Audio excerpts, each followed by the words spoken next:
Hi friends, welcome to my YouTube channel Grow investments in Kannada. Dear friends, stock ಮಾರ್ಕೆಟ್ನ ಬಗ್ಗೆ ನನಗೆ ಗೊತ್ತಿರತಕ್ಕಂತಹ ನಾಲೆಜನ್ನು ನಿಮ್ಮೊಟ್ಟಿಗೆ share ಮಾಡಬೇಕು, ಅದು ಕನ್ನಡದಲ್ಲೇ ಅಂತ ಈ ಚಾನಲನ್ನು ನಾನು ಪ್ರಾರಂಭ ಮಾಡಿದ್ದೇನೆ. ಇದು ನನ್ನ ಹೊಸ ಯೂಟ್ಯೂಬ್ ಚಾನಲ್ ಆಗಿರುತ್ತದೆ ಹಾಗೂ ಇದು ನನ್ನ ಮೊದಲನೇ ವಿಡಿಯೋ ಆಗಿರುತ್ತದೆ. ಹಾಗಾಗಿ ಫ್ರೆಂಡ್ಸ್, ತಾವುಗಳು ಹೆಚ್ಚೆಚ್ಚು ಪ್ರೋತ್ಸಾಹ ಕೊಡಬೇಕಾಗಿ ಕೇಳಿಕೊಳ್ತಾ ಇದ್ದೇನೆ. ಹಾಗಾದರೆ ಬನ್ನಿ ಫ್ರೆಂಡ್ಸ್, ವಿಡಿಯೋವನ್ನು ಸ್ಟಾರ್ಟ್ ಮಾಡೋಣ. ನೀವು ಟೈಟಲಲ್ಲಿ ನೋಡಿರೋ ಹಾಗೆ ಇವತ್ತಿನ ವಿಡಿಯೋ ಬಂದುಬಿಟ್ಟು ಮಾರ್ಕೆಟ್ ಕ್ಯಾಪಿಟಲೈಸೇಷನ್ ಬಗ್ಗೆ ಆಗಿರುತ್ತದೆ. ಅಂದರೆ ಮಾರ್ಕೆಟ್ ಕ್ಯಾಪಿಟಲೈಸೇಷನ್ ಅಂದರೆ ಏನು, ಮಾರ್ಕೆಟ್ ಕ್ಯಾಪಿಟಲೈಸೇಷನ್ ಹೇಗೆ ಕ್ಯಾಲ್ಕುಲೇಟ್ ಮಾಡಲಾಗುತ್ತದೆ, ಮಾರ್ಕೆಟ್ ಕ್ಯಾಪಿಟಲೈಸೇಷನ್ ಆಧಾರದ ಮೇಲೆ ಕಂಪನಿಗಳನ್ನು ಎಷ್ಟು ಭಾಗಗಳಲ್ಲಿ ವಿಂಗಡಿಸಲಾಗುತ್ತದೆ ಎಂದು ಒಂದೊಂದಾಗಿ ಡೀಟೇಲ್ ಆಗಿ ನೋಡ್ತಾ ಹೋಗೋಣ. ಹಾಗಾದರೆ ಬನ್ನಿ ಸ್ನೇಹಿತರೆ, ವಿಡಿಯೋವನ್ನು ಸ್ಟಾರ್ಟ್ ಮಾಡೋಣ. ಸ್ಟಾರ್ಟ್ ಮಾಡೋಕ್ಕಿಂತ ಮುಂಚೆ ನಿಮಗೊಂದು ಡಿಸ್ಕ್ಲೇಮರ್ ಇದೆ. ಇಲ್ಲಿ ನಾನು ಕೆಲವೊಂದಿಷ್ಟು ಸ್ಟಾಕ್ಸ್ಗಳ ಹೆಸರನ್ನು ತೆಗೆದುಕೊಳ್ಳುತ್ತೇನೆ. ಯಾವುದೇ ರೀತಿ ಸ್ಟಾಕ್ ರೆಕಮೆಂಡೇಷನ್ ಅಲ್ಲ. ನೀವು ನಿಮ್ಮ ಸ್ವಂತ ರಿಸರ್ಚನ್ನು ಮಾಡಿ ಹಾಗೂ ನಿಮ್ಮ ಫೈನಾನ್ಷಿಯಲ್ ಅಡ್ವೈಸರನ್ನು ಕನ್ಸಲ್ಟ್ ಮಾಡಿ ನೀವು ನಿಮ್ಮ ಇನ್ವೆಸ್ಟ್ಮೆಂಟ್ ಡಿಸಿಷನನ್ನು ತೆಗೆದುಕೊಳ್ಳಬೇಕಾಗಿ ಕೇಳಿಕೊಳ್ತಾ ಇದ್ದೇನೆ. ಹಾಗಾದರೆ ಬನ್ನಿ ಸ್ನೇಹಿತರೆ, ವಿಡಿಯೋವನ್ನು ಸ್ಟಾರ್ಟ್ ಮಾಡೋಣ. ಮಾರ್ಕೆಟ್ ಕ್ಯಾಪಿಟಲೈಸೇಷನ್ ಅಂದರೇನು ಎಂಬುದನ್ನು ತಿಳಿದುಕೊಳ್ಳೋಕ್ಕಿಂತ ಮುಂಚೆ ನಿಮಗೆ ನಾನು ಒಂದು ವಿಷಯವನ್ನು ತಿಳಿಸಿಕೊಡುತ್ತೇನೆ. ಜಗತ್ತಿನಲ್ಲಿ ಅತಿ ದೊಡ್ಡ ಕಂಪನಿ ಯಾವುದಪ್ಪ ಅಂತಂತ ನಾವು ನೋಡ್ತಾ ಹೋದರೆ ಅದು ಬಂದುಬಿಟ್ಟು ಎನ್ವಿಡಿಯಾ ಕಂಪನಿ ಆಗಿರುತ್ತದೆ. ಅದರ ಈಗಿನ ಸದ್ಯದ ಮಾರ್ಕೆಟ್ ಕ್ಯಾಪಿಟಲೈಸೇಷನ್ ಬಂದುಬಿಟ್ಟು $5.10 ಟ್ರಿಲಿಯನ್ ಆಗಿರುತ್ತದೆ. ಅಂದರೆ ನಮ್ಮ ದೇಶದ ಸ್ಟಾಕ್ ಮಾರ್ಕೆಟಲ್ಲಿ BSE ಹಾಗೂ NSEಯಲ್ಲಿ ಲಿಸ್ಟೆಡ್ ಆಗಿರುವಂತಹ ಕಂಪನಿಗಳ ಮಾರ್ಕೆಟ್ ಕ್ಯಾಪಿಟಲೈಸೇಷನ್ ನಾವು ಸೇರಿಸಿದರೆ ಅದು ಕೇವಲ ಒಂದು ಎನ್ವಿಡಿಯಾ ಕಂಪನಿಯ ಮಾರ್ಕೆಟ್ ಕ್ಯಾಪಿಟಲೈಸೇಷನ್ಗಿಂತ ಕಮ್ಮಿಯಾಗಿರುತ್ತದೆ. ಅದು ಬಂದುಬಿಟ್ಟು ಮೋರ್ ದ್ಯಾನ್ $4 ಟ್ರಿಲಿಯನ್ ಆಗಿರುತ್ತದೆ. ನೀವು ನಮ್ಮ ದೇಶದಲ್ಲಿ ಲಿಸ್ಟೆಡ್ ಆಗಿರುವಂಥ ಕಂಪ್ನಿ ಯಾವಪ್ಪ ಅಂತ ನೋಡ್ತಾ ಹೋದರೆ ಅದು HDFC ಬ್ಯಾಂಕ್ ಆಗಿರ್ಬೋದು, ರಿಲಯನ್ಸ್ ಇಂಡಸ್ಟ್ರೀಸ್ ಆಗಿರ್ಬೋದು, TCS ಆಗಿರ್ಬೋದು ಇತ್ಯಾದಿಗಳನ್ನು ಎಲ್ಲಗಳ ಮಾರ್ಕೆಟ್ ಕ್ಯಾಪಿಟಲೈಸೇಷನ್ ನಾವು ಸೇರಿಸಿದರೆ ಅದು ಕೇವಲ ಒಂದು ಎನ್ವಿಡಿಯಾ ಕಂಪ್ನಿಗಿಂತಲೂ ಕಮ್ಮಿ ಆಗುತ್ತದೆ. ಅಂದರೆ ಎನ್ವಿಡಿಯಾ ಒಂದೇ ಕಂಪ್ನಿದು ಮಾರ್ಕೆಟ್ ಕ್ಯಾಪಿಟಲೈಸೇಷನ್ ಬಂದುಬಿಟ್ಟು $5.10 ಟ್ರಿಲಿಯನ್ ಆಗಿರುತ್ತದೆ. ಅಂದರೆ ಫ್ರೆಂಡ್ಸ್, ನೀವು ಊಹೆ ಮಾಡ್ಬೋದು ಎನ್ವಿಡಿಯಾ ಎಷ್ಟು ಒಂದು ದೊಡ್ಡ ಕಂಪ್ನಿ ಅಂತ. ಈಗ ನಾವು ಮಾರ್ಕೆಟ್ ಕ್ಯಾಪಿಟಲೈಸೇಷನ್ ಅಂದರೆ ಏನು ಅಂತ ನೋಡ್ತಾ ಹೋಗೋಣ. ಮಾರ್ಕೆಟ್ ಕ್ಯಾಪಿಟಲೈಸೇಷನ್ ಅಂತಂದರೆ ಒಂದು ಕಂಪನಿಯ ಮಾರುಕಟ್ಟೆ ಮೌಲ್ಯವನ್ನು ತಿಳಿಸಿಕೊಡುವುದಕ್ಕೆ ನಾವು ಅದನ್ನು ಮಾರ್ಕೆಟ್ ಕ್ಯಾಪಿಟಲೈಸೇಷನ್ ಎಂದು ಕರೆಯುತ್ತೇವೆ. It is the present value of A company in the market which is called as market capitalisation. ಈಗ ನಾನು ನಿಮಗೆ ಸಿಂಪಲ್ ಆಗಿ ಒಂದು ಉದಾಹರಣೆ ಮೂಲಕ ತಿಳಿಸಿಕೊಡುತ್ತೇನೆ. ಈಗ ಒಂದು XYZ ಕಂಪ್ನಿ ಇದೆ ಅಂತೇಳಿ, ಅದರ ಟೋಟಲ್ ಮಾರ್ಕೆಟ್ ವ್ಯಾಲ್ಯೂ ಬಂದುಬಿಟ್ಟು 1000 ಕೋಟಿ ಇದೆ ಅಂತಿದೆ. ಇದನ್ನು ಹೇಗೆ ಕ್ಯಾಲ್ಕುಲೇಟ್ ಮಾಡುತ್ತಾರೆ ಅಂತ ನೋಡೋದಾದರೆ, XYZ ಕಂಪ್ನಿ ಈಗಿನ ಶೇರಿನ ಬೆಲೆ ₹10 ಇದೆ. ಅದರಲ್ಲಿರ್ತಕ್ಕಂಥ total number of equity shares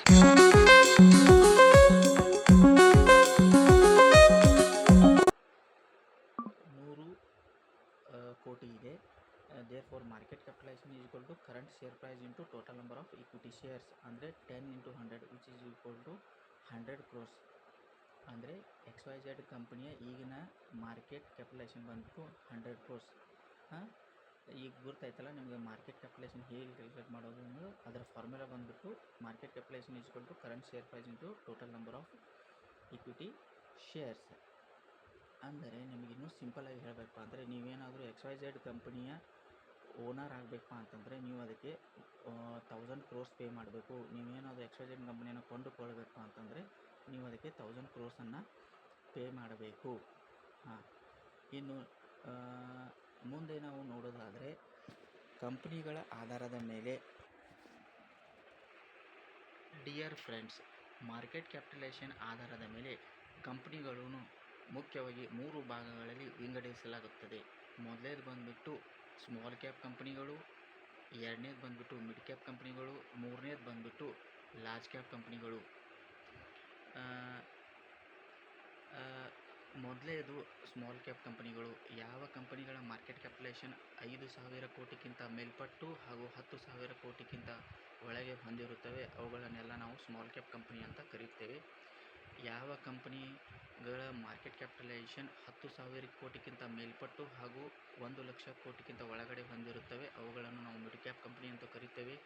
ಹಾಗೂ ಯಾವ ಕಂಪನಿಗಳ ಮಾರ್ಕೆಟ್ ಕ್ಯಾಪಿಟಲೈಸೇಷನ್ 1,00,000 ಕೋಟಿಗಿಂತ ಮೇಲ್ಪಟ್ಟು ಹೊಂದಿರುತ್ತವೆ ಅವೆಲ್ಲಗಳನ್ನು ಲಾರ್ಜ್ ಕ್ಯಾಪ್ ಕಂಪನಿಗಳಂತ ಕರೆಯುತ್ತೇವೆ. ಇನ್ನೊಂದು ಕ್ಯಾಟಗರಿ ಇದೆ, ಅದು ಯಾವುದಪ್ಪ ಅಂತಂದ್ರೆ ಮೈಕ್ರೋ ಕ್ಯಾಪ್ ಕಂಪನಿಗಳು. ಯಾವ ಕಂಪನಿಗಳ ಮಾರ್ಕೆಟ್ ಕ್ಯಾಪಿಟಲೈಸೇಷನ್ 500 ಕೋಟಿಗಿಂತ ಜಾಸ್ತಿ ಹಾಗೂ 5,000 ಕೋಟಿಗಿಂತ ಒಳಗಡೆ ಹೊಂದಿರುತ್ತವೆ ಅವೆಲ್ಲವನ್ನು ನಾವು ಮೈಕ್ರೋ ಕ್ಯಾಪ್ ಕಂಪನಿ ಅಂತ ಕರಿತೇವೆ. ಇದು ನನ್ನ ಎಕ್ಸ್ಪೀರಿಯನ್ಸ್ ಪ್ರಕಾರ ಹಾಗೂ ನಾನು ತಿಳ್ಕೊಂಡಿದ್ದ ಪ್ರಕಾರ ನಿಮಗೆ ಇದನ್ನು ನಾನು ತಿಳಿಸಿಕೊಡ್ತಾ ಇದ್ದೀನಿ.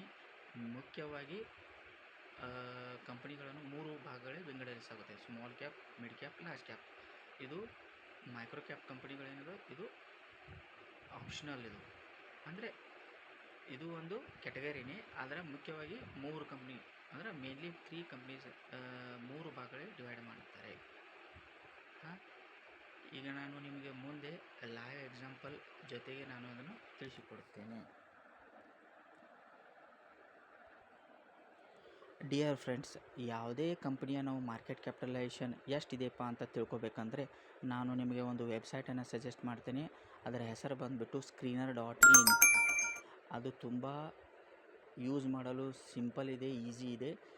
ಕೇವಲ ನೀವು ನಿಮ್ಮ ಜಿಮೇಲ್ ಅಕೌಂಟನ್ನು ಹೊಂದಿದರೆ ಸಾಕು. ನೀವು ಜಸ್ಟ್ ಜಿಮೇಲ್ ಅಕೌಂಟನ್ನು ಯೂಸ್ ಮಾಡಿ ನೀವು ರಿಜಿಸ್ಟರ್ ಮಾಡಿ ಲಾಗಿನ್ ಆಗಬೇಕು.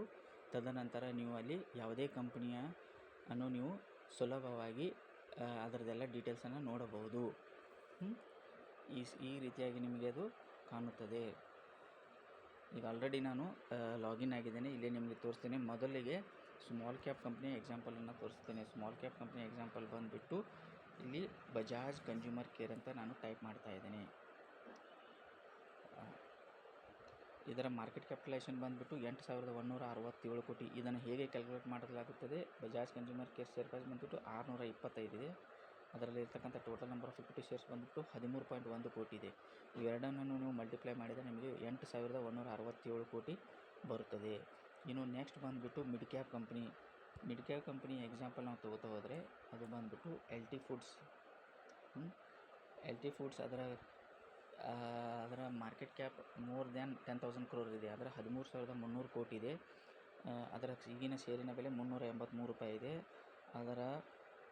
ಅದರಲ್ಲಿರ್ತಕ್ಕಂಥ total number of equity shares ಬಂದುಬಿಟ್ಟು 34.7 ಕೋಟಿ ಇದೆ. ಇವೆರಡನ್ನು ನಾವು ಮಲ್ಟಿಪ್ಲೈ ಮಾಡಿದರೆ ನಿಮಗೆ LT ಫುಡ್ಸ್ ಕಂಪನಿಯ ಮಾರ್ಕೆಟ್ ಕ್ಯಾಪಿಟಲೈಸೇಷನ್ ಬಂದುಬಿಡ್ತದೆ 13,300 ಕೋಟಿ ಆಗಿರುತ್ತದೆ. ಇದು ಒಂದು FMCGಗೆ ಸಂಬಂಧಪಟ್ಟಂತಹ ಫುಡ್ ಪ್ರೊಸೆಸಿಂಗ್ ಕಂಪನಿ ಆಗಿರುತ್ತದೆ. ಇನ್ನು ಮೂರನೇದು ಬಂದುಬಿಟ್ಟು ಲಾರ್ಜ್ ಕ್ಯಾಪ್ ಕಂಪನಿಗಳು.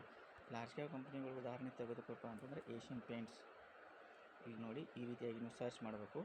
ಏಷ್ಯನ್ ಪೇಂಟ್ಸ್ ಈಗಿನ ಮಾರ್ಕೆಟ್ ಕ್ಯಾಪ್ ಬಂದುಬಿಟ್ಟು 2,62,139 ಕೋಟಿ ಆಗಿದೆ. ಈಗಿನ ಷೇರಿನ ಬೆಲೆ 2,733 ಆಗಿದೆ. ಅದರಲ್ಲಿರ್ತಕ್ಕಂಥ total number of equity shares ಬಂದುಬಿಟ್ಟು 95.9 crore ಇದೆ. ಅದನ್ನ ಎರಡನ್ನು ನಾವು ಮಲ್ಟಿಪ್ಲೈ ಮಾಡಿದರೆ ನಮಗೆ 2,62,139 ಕೋಟಿ ಬರುತ್ತದೆ. ಇನ್ನು ನಾವು ಒಂದು ಮೈಕ್ರೋ ಕ್ಯಾಪ್ ಕಂಪ್ನಿ ಎಕ್ಸಾಂಪಲ್ ನೋಡಬೇಕು ಅಂದರೆ ಮಾರ್ಫಿನ್ ಲ್ಯಾಬ್ಸ್.